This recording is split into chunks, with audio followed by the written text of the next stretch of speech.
Un exercice ici où il faut exprimer sous forme décimale. Petit 1, il faut exprimer sous forme décimale le tiers de la moitié de 15. Question numéro 2, les 3/4 des 5/8 de 6,4. Question numéro 3, 1/5 du 7e de 35. Alors, on y va pour la question 1. Alors, le tiers de la moitié de 15. Alors, le tiers, ça s'écrit 1 tiers. D'accord ? 2, alors en maths, quand il y a le 2, on met un fois. 2, du, des, des apostrophes, on met un fois. La moitié, c'est un demi. Là, on retrouve encore un 2, donc on met 15. J'obtiens donc ici, j'obtiens 1 fois 1 fois 15. 15 que je peux mettre d'ailleurs en 3 fois 5. Grand trait de fraction, n'oublions pas que 15 c'est 15 sur 1. 3 fois 2 fois 1. 3 fois 2 fois 1. On n'est pas obligé d'écrire les 1. 3 se barre au numérateur et au dénominateur. Il reste 5 demi. Et 5 demi en écriture décimale, ça me donne 2,5. Voilà. Question numéro 2.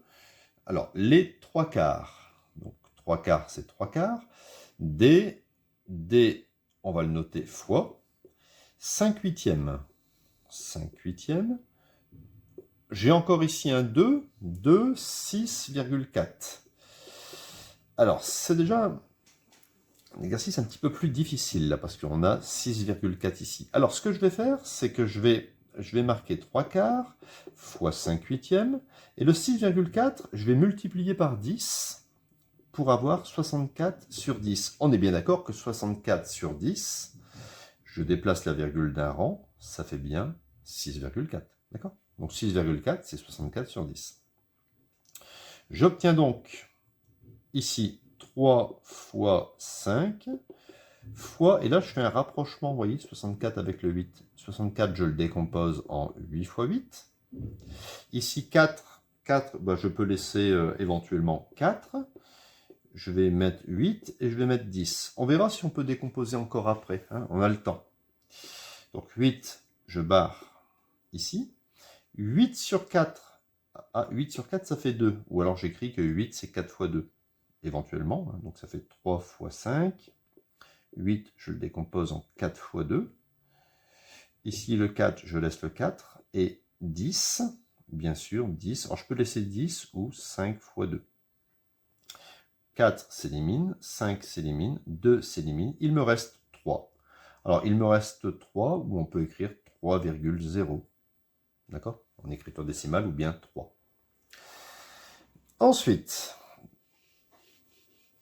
dernier calcul, petit 3. 1/5 du 7e de 35. 1/5, c'est 1 sur 5. Du, c'est fois. 7e, 1 sur 7. Le 2, ça se traduit par fois. 35. J'obtiens donc 35, c'est 35 sur 1. Je multiplie tout ce qu'il y a au-dessus, ça fait 1 fois 35 sur tout ce qu'il y a en dessous. 5 fois 7 fois 1. Et là, j'obtiens facilement 35.